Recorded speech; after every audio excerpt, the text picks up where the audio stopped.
El día en que Roma conquistó Toledo. En los siglos IV y III a.C. Toledo aparecía como una ciudad carpetana de la Celtiberia, pero impregnada con un profundo sello hebreo. Iberia ya había sido antes invadida por griegos y anteriormente por los hebreos. Con el desembarco romano en Ampurias, ciudad situada en la actual provincia de Gerona, en el año 218 a.C. comienza la conquista romana de Hispania, que duraría hasta el año 19 a.C. La lucha por Hispania había irrumpido como un pulso entre Cartago y Roma por dominar el mar Mediterráneo. Roma estaba decidida a terminar con las colonias cartaginesas que se habían instalado en la Iberia mediterránea desde el año 227 a.C. al mando de Asdrúbal. Desde el año 197 a.C. la Hispania romana quedó dividida en dos provincias romanas, la Hispania citerior al norte con capital en Tarraco y la Hispania ulterior al sur con capital en Córdoba, ambas recorriendo la costa mediterránea. La Hispania citerior era la más cercana a Roma y la Hispania ulterior era la más alejada de Roma. El mapa de la Hispania romana iría cambiando a lo largo de los años posteriores. Cada provincia estaba gobernada por un procónsul o pretor romano. Ya desde el año 197 a.C. empezaron las rebeliones contra Roma en la Hispania citerior, y hacia el año 195 a.C. La rebelión se había extendido en la Hispania ulterior. En el año 194 a.C. se desató una gran rebelión en la Hispania ulterior, a la que se sumó la Hispania citerior, y juntos derrotaron al ejército romano, perdiendo la vida el pretor romano Cneo Sempronio Tudetano. En el año 193 a.C. Marco Fulvio Noubili es nombrado pretor de la Hispania ulterior para sustituir a Sempronio.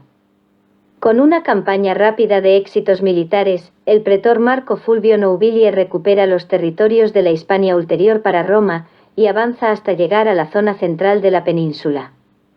El ejército romano se detiene ante un bastión fuerte, Toledo. El historiador romano Tito Livio en su libro Ave Urbe Candite Libri, desde la fundación de la ciudad, se refiere a Roma y se conoce popularmente como la historia de Roma desde su fundación. Escribe sobre Toledo, Parva Urbs sed loco munitia, ciudad pequeña, pero bien fortificada. Y escribe bien, ciudad que no poblado como muchos pudieran pensar. Las referencias romanas describen a Toledo como una ciudad amurallada, y que ocupaba una superficie aproximada como de unas 40 hectáreas. Una gran coalición de carpetanos, celtíberos, bacceos y betones acuden al auxilio de Toledo y entablan una gran batalla contra los romanos en las cercanías de Toledo. Los aliados ibéricos rechazan la embestida romana y mantienen Toledo a salvo. Los romanos tan solo han conseguido apresar a Ilermo Ilernum, que se cree que era el rey de los betones. Ha sido un tanto extraño. Hasta ahora, la conquista de Hispania había sido como un paseo militar. Las aldeas y pueblos ibéricos caían rendidos ante la abrumadora superioridad romana, con un ejército de hierro, numeroso, temible y muy bien organizado. Y de repente, de la nada, en medio de la península ibérica, aparece una imponente ciudad, magníficamente fortificada, como si fuera el reflejo de un pasado esplendoroso y sobrenatural. Al año siguiente, en el año 192 a.C., el pretor romano Marco Fulvio Noubili no se da por vencido y prepara otra gran embestida contra la ciudad fortificada de Toledo. Para esta ocasión van a entrar en acción las grandes máquinas de guerra del ejército romano, desconocidas en muchas tierras de Europa. Un año de preparativos ha engrasado toda la maquinaria de guerra romana para conquistar Toledo. Solo queda dar la orden de asalto por parte del pretor romano Marco Fulvio Noubili. En este punto del centro geográfico de Iberia se decidirá todo, si las legiones romanas van a poder conquistar todo el resto de Hispania o por el contrario ahí van a encontrar el tope de sus aspiraciones. Los informes dicen que en el norte de Hispania abunda el oro y otras riquezas. Ha llegado el momento. Fulvio da la orden de ataque, los romanos sitian Toledo. En un primer momento la ciudad resiste de nuevo. Oportunamente llega la ayuda de un ejército de betones. Es por ello que se cree que el apresado rey Ilermo pertenecía al bravo pueblo de los betones. Pero a pesar de todos los esfuerzos, la embestida de los romanos, hecha a conciencia, y ayudados por sus pesadas y diabólicas máquinas de guerra, es terriblemente fuerte, como si una ola de fuego hubiera llegado desde el mismísimo infierno para arrasarlo todo. Finalmente los romanos logran conquistar la ciudad. Toledo se convirtió en una plaza fuerte romana, pero todavía la zona estaba dominada por los carpetanos. Las posteriores campañas de Sempronio Graco en el año 179 a.C. pacificaron la zona, iniciándose el proceso de romanización, y Toledo sirvió a partir de ese momento como base para la conquista de la meseta norte. ¿Por qué era tan importante la toma de Toledo para Roma? ¿Por qué resultó ser la base principal de operaciones para continuar con la conquista romana en Hispania?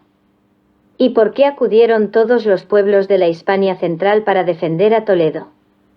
Había algo especial en Toledo que hacía de esa ciudad el centro sagrado de la península ibérica. En donde hoy está la Catedral de Toledo, en aquel tiempo había una sinagoga judía, en medio de esta ciudad ibero-carpetana. Aquello era algo chocante. Pero lo que más le llamó la atención al pretor Fulvio de la ciudad de Toledo, sin duda, es que allí, junto a las orillas del río Tajo, y en una zona prominente de los alrededores de la ciudad, se alzaba imponente una descomunal y asombrosa torre apoyada sobre 4 grandes leones metálicos. El enclave espectacular, que parecía sagrado, había sido construido por el rey hebreo Salomón hacia el año 1030 a.C. y el gran edificio estaba custodiado por 12 guardianes sacerdotes hebreos. Además del palacio, existía también en Toledo una cueva sagrada, construida igualmente por Salomón, cuya entrada estaba prohibida, bajo pena de maldición grave. Fulvio nunca había visto maravillas semejantes. El pretor Fulvio, viendo el poderío sobrenatural de la construcción, y supersticioso con los dioses, para que no se volviera ningún dios en su contra, decidió no tocar nada de aquella herencia histórica, sino respetarla tal cual estaba. Marco Fulvio era un ferviente admirador de la cultura griega y del héroe divinizado Hércules. Por eso, a partir de la conquista romana, el nombre del Palacio de Salomón de Toledo se fue romanizando y pasó a llamarse en la cultura hispano-romana como Palacio de Hércules. Salomón sería el nombre hebreo y Hércules el nombre pagano. En el año 191 a.C. el pretor romano Marco Fulvio Nobilie, después de 2 años de campañas militares exitosas en Hispania, regresó a Roma, en donde fue reconocido y premiado. En el año 189 a.C. fue nombrado cónsul, y siguió cosechando éxitos en su carrera política y militar. Marco Fulvio hizo muchas obras públicas en Roma. Entre ellas mandó restaurar el templo de Hércules, recordando seguramente el enclave sagrado de Toledo. El pretor de Roma que conquistó Toledo, Marco Fulvio Nobilie, no se atrevió a profanar los aposentos sagrados de Salomón. Algo que se haría muchos siglos más tarde el rey de los visigodos, Rodrigo, en el año 711 después de Cristo, causando trágicas consecuencias, tanto para él como para toda España.